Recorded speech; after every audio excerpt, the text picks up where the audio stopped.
নমস্কার, আমি মৌমিতা। হোমসেপ ডায়েরিজে আপনাদের সবাইকে স্বাগত জানাই।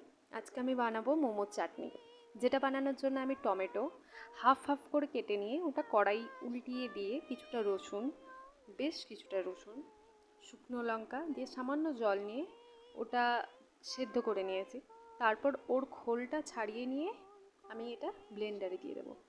পুরোটাকে ব্লেন্ডারে দিয়ে ওটা পেঁয়াজ পাতা কিছুটা কুচিয়ে ওতে দিয়ে ভালো করে আমি এটাকে প্রথমে ব্লেন্ড করে নেব।